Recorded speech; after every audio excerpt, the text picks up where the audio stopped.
welcome back to It's Let's Tab 59. So, this video, before I get into it, I don't want it to come across as a political video, right? I don't want to get into a political bun fight.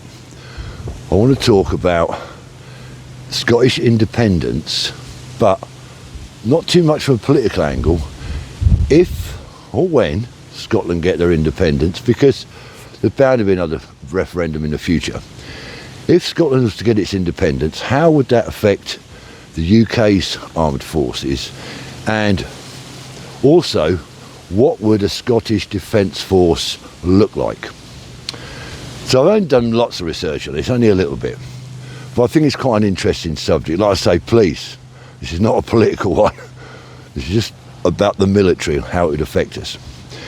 Now, Scotland had its referendum, as you know, back in 2014. And it was a fairly close run thing, and it would end up, no, it would stay as a union. So they didn't get their independence. Now, at that time, the SNP, the Scottish National Party, had Alex Salmond, who's passed recently, but he was the First Minister of Scotland, and he would have been the man to run it. And what they did, obviously, because it could have been a yes, it could have been a vote, a yes for independence, so they had to have a few policies, or at least some ideas in place on how Scotland as an independent country would look. And one of those, obviously, was defence. So they produced sort of like a white paper, if you like, the SNP did. And they laid out in there a few things that they wanted to do, or what they thought could happen. One of the priorities they had was to join NATO as an independent country. And another big one they had was they wanted Trident, that's the UK Armed Forces nuclear deterrent, which is currently up in Faslane in Western Scotland. They wanted that out, they wanted it off their soil. They didn't want any nuclear weapons on Scottish soil. Now that would have been a bit of a bugbear for the UK, because it's not impossible, and I'm sure they'd have done it. And if it happens, there's a referendum and they get independence, we'd have to do it. But it would cost quite a bit for the UK to move that deterrent from up there, our big submarine base, down to, say, I don't know, Portsmouth or wherever. The biggest problem would be the storage facilities for those Trident missiles. That's what would take time to build the infrastructure to support that, and it would cost us a lot of money. It could take up to 10 years for that to happen, potentially. But it's not impossible, it's doable. So what are the nuclear missiles? They want to join NATO. After negotiations, they think they would be able to, we would have been able to inherit the military infrastructure that they've got up there from us already. So again, some of the bases, we've got air bases up there, etc. Scotland would inherit all of that. Now, of course, from my point of view, I was thinking, well, there's a lot of civilian personnel employed in Scotland for the Ministry of Defence as it is at the moment. What about all those people? Well, the SNP thought back then, 2014, that they would be able to re-employ those personnel in Scottish Defence jobs, if you like, Scottish Defence Department, or whatever they want to call it. So, for instance, we've got APC Glasgow. Now, APC is the Army Personnel Centre, and it's in Glasgow, Brown Street, I think it is. Kennington House, Brown Street. That's quite a big building, and it's basically the British Army's HR department, if you like, head HR. A lot of civil servants work in there. All the military records, documentation is kept there. Lots and lots of things happen there for the Army. I'm not sure, I think the figure's around about 4,000 civil service in total up there. Not just in APC Glasgow on a whole. Again, Scotland said that they could re-employ those people in their own defence force or other civil service posts. Of course, for the British Army, we'd have to relocate our personnel centre in England. I don't think that would be too much of a hassle. It create some more jobs in UK, in England. So, if you look at Scotland's population, which is around about 5.5 million people, it's comparatively the same size population as, say, Southern Ireland. I think Southern Ireland's around 5.2 million people.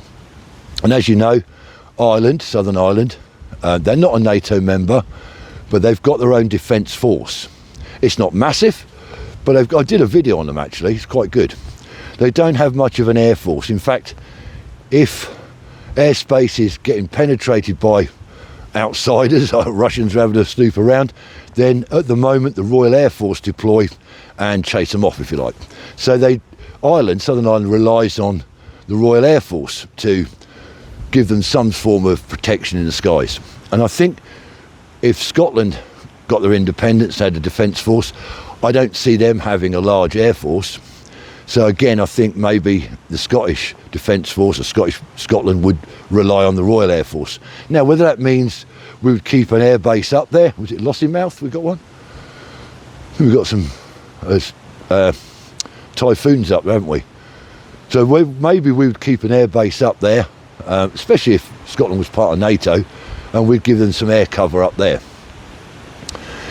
Now, Southern Ireland, as I say, has got a very small defence force, but it works quite well.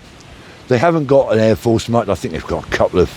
They haven't got any ground attack or fighter interceptor planes, and I don't see Scotland managing that either. However, it's still doable. If you look at Norway, for instance, Norwegians, they're about 5.5 million people in their population. They've got quite a credible air force, really, when you look at the size of them, because they've, in fact, Norway, that is, have got 2 squadrons of F-35A Lightnings. Very, top generation aircraft, American aircraft fighter. So Norway have got a good air force. They've got a squadron of Hercules, transport squadron, and they've got planned a Poseidon squadron, which is the airborne early warning system, if you like, and tracking. So their air force is quite developed. Now, with a navy, Scotland would need something to protect their waters and their fisheries with. At the moment, obviously, the Royal Navy do all that. But again, they'd have to come up with their own sort of but they'd have to come up with a Scottish Navy. It is doable. Very small country, but they sound equivalent to Ireland maybe, and they've got a reasonable force. Obviously, you've got to spend a certain amount of your GDP on your defence. I don't know what Scotland's GDP would look like as an independent country. I know NATO, I think the target for NATO members is to spend 2.5% of GDP on defence, and I know President Trump wants to up that a bit. He doesn't feel happy that we're only just spending that. A lot of countries aren't even hitting that target. Now Luxembourg are a NATO member.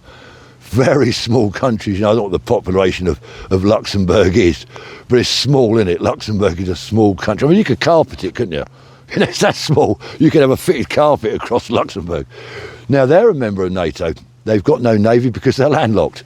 But they do have a very, very small air force. I think they've got 2 helicopters and 1 transport plane, something like that. And their army, the Luxembourg army, is a battalion size. They've got no tanks or anything.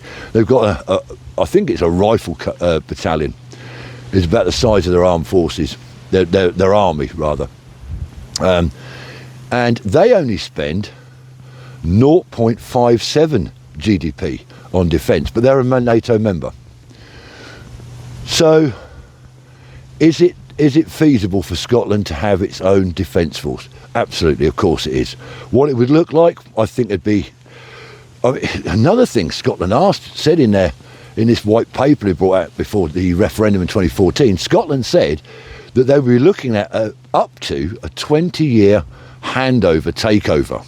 That's some 20 years, up to 20 years, for the UK to pull its armed forces out and for Scotland to establish its own defence force in Scotland. So a 20-year handover takeover period. So yes, it's doable. I mean, Scotland's got oil up there. It's got oil and gas in the North Sea, so they've got a bit of money coming in. We all like a bit of haggis. We like a bit of shortbread.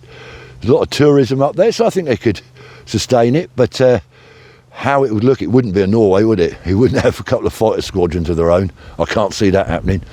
But I think they'd get support from the Royal Air Force from the UK.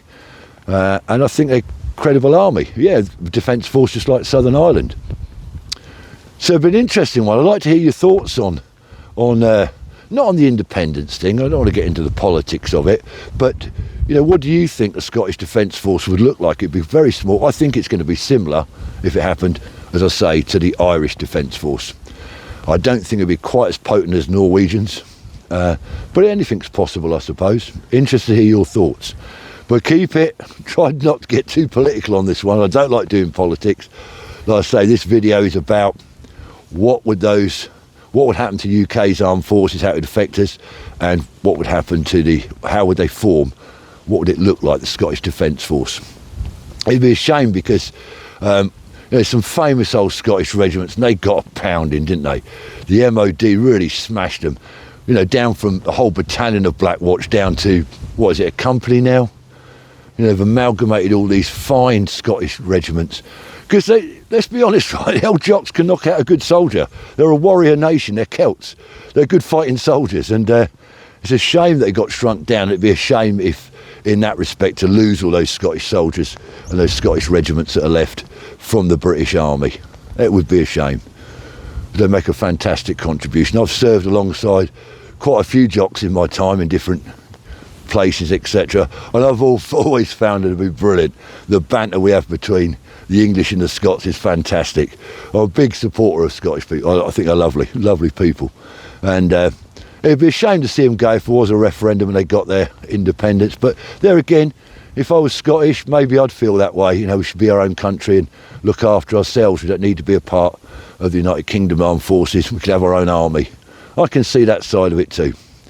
But like I say, don't get political. Don't want to get into a big bun fight over this. So I hear a few of your comments. Anyway, enough waffle from me. I've got a bit of tabbing to do. I'm going to tab on.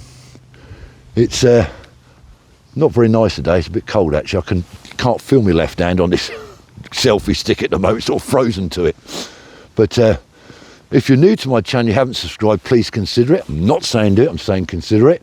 Till the next time, stay safe everybody. Remember, let's tab.